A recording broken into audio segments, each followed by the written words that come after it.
السلام علیکم ورحمۃ اللہ وبرکاتہ۔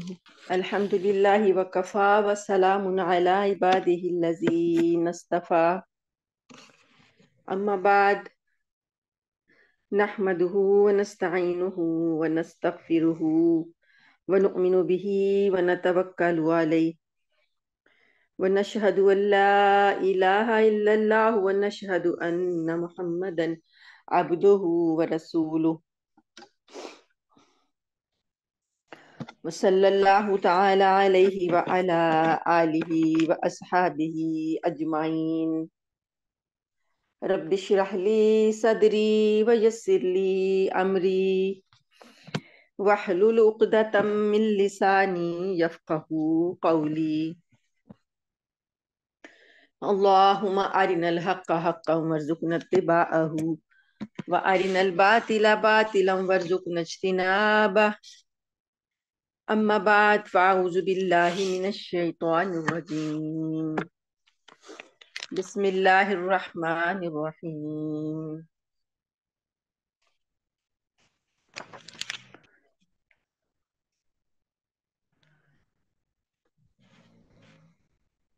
15واں پارہ سورۃ الکہف اور آیت نمبر ہے 29۔ وَقُلِ الْحَقُّ مِنْ رَبِّكُمْ فَمَنْ شَاءَ فَلْيُؤْمِنْ وَمَنْ شَاءَ فَلْيَكْفُرْ إِنَّا أَعْتَدْنَا لِلظَّالِمِينَ نَارًا أَحَاطَ بِهِمْ سُرَادِقُهَا وَإِنْ يَسْتَغِيثُوا يُغَاثُوا بِمَاءٍ كَالْمُهْلِ يَشْفِي الْوُجُوهَ بِئْسَ الشَّرَابُ وَسَاءَتْ مُرْتَفَقًا۔ اور کہہ دیجئے کہ حق آپ کے رب کی طرف سے آ چکا ہے، پس جو چاہے پس وہ ایمان لے آئے اور جو چاہے وہ کفر اختیار کرے۔ بے شک ہم نے ظالموں کے لیے آگ تیار کر رکھی ہے جس کی کناتیں ان کو گھیرے میں لے لیں گی، اور اگر وہ فریاد کریں گے تو ان کی فریاد کا جواب ایسے پانی سے دیا جائے گا جو تیل کی تلچھٹ جیسا ہوگا اور چہروں کو بھون کر رکھ دے گا۔ کیسا بدترین پانی اور کیسی بری آرام گاہ ہے۔ اللہم لا تجعلنا منہم، اللہم اجرنا من النار۔ آیت نمبر ہے 30۔ ان الذین آمنوا، بے شک وہ لوگ جو ایمان لائے، وعملوا الصالحات اور نیک عمل کیے، انا لا نضیع اجر من احسن عملا، بے شک ہم ایسے لوگوں کے اجر کو ضائع نہیں کرتے جو اچھے اعمال کرتے ہیں۔ اب آپ لوگ یہ اب تک ہم 15ویں پارے پر آگے ختم ہونے والا ہے، آپ دیکھ رہے ہوں گے کہ جہاں کہیں بھی ایمان کا ذکر آیا اس کے ساتھ اعمال صالح کا ذکر بھی آیا ہے۔ آمنوا وعملوا الصالحات الا الذین آمنوا، ان الذین آمنوا والذین آمنوا، اور آگے آتا ہے وعملوا الصالحات۔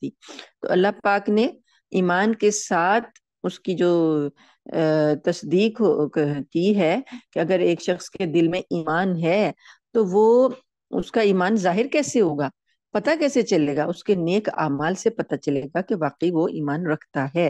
تو ہمارے ایمان جو ہے وہ خالی خلی اللہ کو نہیں چاہیے، اس کے ساتھ نیک اعمال کا ایک سلسلہ ہے جو اللہ نے ہمیں بتایا ہے، رسول صلی اللہ علیہ وسلم نے ہمیں بتایا، وہ اس کے ساتھ جڑا ہونا چاہیے۔ خالی خلی ایمان زبانی ایک پڑھ لینا کلمہ، اس کے بعد عمل میں ہم کورے ہوں، یہ قرآن میں کہیں بھی اس کے لیے نجات کا ذکر نہیں ہے۔ اجر کا ذکر وہی ہے جہاں پر نیک اعمال کیے ہوں گے۔ اولئک لہم جنات عدن،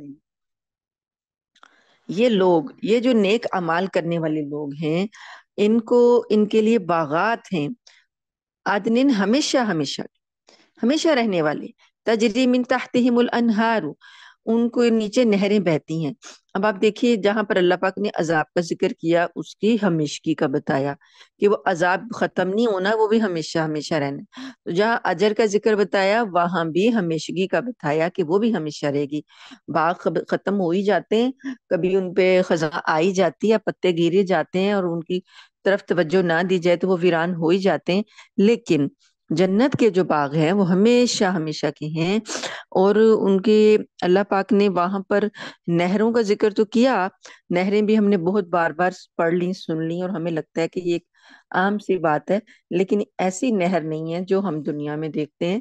ایسی نہریں ہیں کہ ہمارے وہم و گمان میں بھی نہیں ہوں گی کہ باغ کے نیچے سے نہریں ہوں اور اوپر باغ ہو، اور ساتھ میں جنتیوں کو سونے کے یحلون فیہا من اساور من ذہب، ان کو سونے کے کنگنوں سے مزین کیا جائے گا، یعنی زیورات پہنائے جائیں گے جنتیوں کو۔ وَيَلْبَسُونَ ثِيَابًا خُضْرًا مِّن سُنْدُسٍ، اور ان کو وہاں اونچی مسندوں پر تکیہ لگائے ہوئے باریک اور بیز ریشم کے سبز کپڑے پہنائے ہوں گے، یعنی سیابن خضر، سبز رنگ کا وہ ہے لباس، وہ سندس کا ہے۔ استبرق، استبرق ہوتا ہے کہ ایک ایک چیز ہے کہ باریک بھی ہو اور دبیز بھی ہو، یعنی ہم لوگ جیسے کوئی باریک کپڑا پہنے تو وہ ہمارے جسم کو نیچے سے نمایاں کر دے گا، لیکن دبیز بھی ہے۔ دبیز کا مطلب ہے اس کی تہ اتنی موٹی ہے کہ آپ کا جسم نظر نہیں آ رہا، لیکن اتنا فائن ہے، اتنا فائن ہے کہ باریک ہے۔ تو اور احادیث میں تو اس کی اتنی زیادہ آتی ہے ڈیٹیلز کہ انسان حیرت زیادہ رہ جاتا ہے کہ آپ نے اگر کسی دور کی ملکاؤں کو دیکھا ہو یا ان کی سٹوریاں سنی ہوں، تو آپ نے دیکھا ہوگا مغلیہ دور کی ملکائیں جو ہوتی تھی کیسے کیسے نفیس لباس پہنتی تھیں، یا آج کے زمانے میں اگر کہیں کوئی ملکہ ہے تو وہ کیسے نفیس لباس پہنتے ہیں۔ تو اس نفاست کو تو انسان نے تیار کیا، تو جس نفاست کو رب تیار کرے گا جو کہ انسانوں کا خالق ہے، اس کے نفاست کا کیا کہنا ہوگا کہ وہ ساتھ ساتھ تہوں والے ہوں گے، استر بھی لگے ہوں گے، وہ استر جو ہیں وہ بھی ریشم کے ہوں گے، اور ایسے خالص ریشم کے ہوں گے کہ وہ اس کے اندر سے جو ان کا اوپر والا لباس ہے اور نیچے والا لباس ہے وہ جھلکتا ہوگا، تو مختلف شیڈز پیدا ہوں گے، جیسا کہ آپ نے یہاں پہ دیکھا ہوگا کہ ہم نیچے اور لگاتے ہیں تو اوپر نیٹ لگا دیتے ہیں تاکہ وہ نیچے سے خوبصورتی زیادہ نمایاں ہو۔ تو کئی چیزیں ہم لوگ، یہ تو ہمارے ذہن کی اختراع ہے نا، تو جو اللہ نے بنایا آپ سوچ نہیں سکتے، ہم سوچ نہیں سکتے۔ نبی کریم صلی اللہ علیہ وآلہ وسلم کا فرمان ہے کہ اللہ تعالیٰ نے اپنے نیک بندوں کے لیے، اپنے فرمانبردار بندوں کے لیے جنت میں وہ چیزیں پیدا کی کہ جو نہ کسی آنکھ نے دیکھی، نہ کسی کان نے سنی، اور نہ کسی دل میں اس کا خیال ہی پیدا ہوا۔ ہم لوگ سوچ سکتے ہیں لیکن ہم پریکٹیکلی وہ چیز تیار نہیں کر سکتے، لیکن اللہ فرماتے ہیں کہ دلوں میں خیال بھی نہیں پیدا ہوا جیسے چیزیں اللہ نے اپنے بندوں کے لیے تیار نعمتیں کر رکھی ہیں۔ تو اب یہاں پر وہ متقین تکیہ لگائے ہوں گے، فیہا علی الارائک، تختوں پر بیٹھے ہوں گے، مسندیں ہوں گی ان پہ، ان کے لیے تکیے لگے ہوں گے، ٹیک لگا کے بیٹھے ہوں گے، اتنے خوبصورت لباس پہنے ہوں گے۔ تو اللہ تعالیٰ فرماتے ہیں نعم الثواب، بہت ہی اچھا بہترین اجر ہے، وحسنت مرتفقہ، کیسی حسین آرام گاہ ہے۔ اللہم اجعلنا منہم، اے اللہ آپ ہمیں ان میں شامل کر دیجئے۔ اللہم انا نسألک رضاک والجنہ ونعوذ بک من سخطک وغضبک والنار، آمین ثم آمین۔ آیت نمبر ہے 32۔ وَاضْرِبْ لَهُمْ مَثَلَ الرَّجُلَيْنِ جَعَلْنَا لِأَحَدِهِمَا، اور ان لوگوں کے لیے اے پیغمبر صلی اللہ علیہ وسلم دو آدمیوں کی مثال پیش کریں، اور لِأَحَدِهِمَا جَنَّتَيْنِ، ان میں سے ایک کے لیے ہم نے دو باغ پیدا کیے تھے، یعنی دو آدمی ہیں، دو آپ سمجھ لیں دوست ہیں یا بھائی ہیں، ان میں سے ایک آدمی جو ہے اس کے پاس دو باغ ہیں، من اعناب، انگور کے، انگوروں کے دو باغ اللہ نے اس کو دے رکھے تھے، وَحَفَفْنَاهُمَا بِالنَّخْلٍ وَجَعَلْنَا بَيْنَهُمَا زَرْعًا، اور وہ جو انگوروں کے باغ تھے دونوں، ان کی جو باؤنڈری تھی ان کے گردا گرد جو تھے وہ کھجور کے درخت تھے، کھجوروں نے ان باغوں کو گھیرا ہوا تھا، اور انہوں نے اس کے درمیان کھیتی بھی لگائی ہوئی تھی، یعنی ایسے کارآمد باغ تھے کہ اس کے اندر ان کی خوبصورتی بھی اللہ نے بتا دی اور ان کا پھل بھی بتا دیا کہ وہ کتنی چیزیں ہیں، انگور بھی ہیں، کھجور بھی ہے، اور اندر درمیان میں کھیتیاں بھی ہیں۔ کلتا الجنتین آتت اکلہا، اور دونوں باغ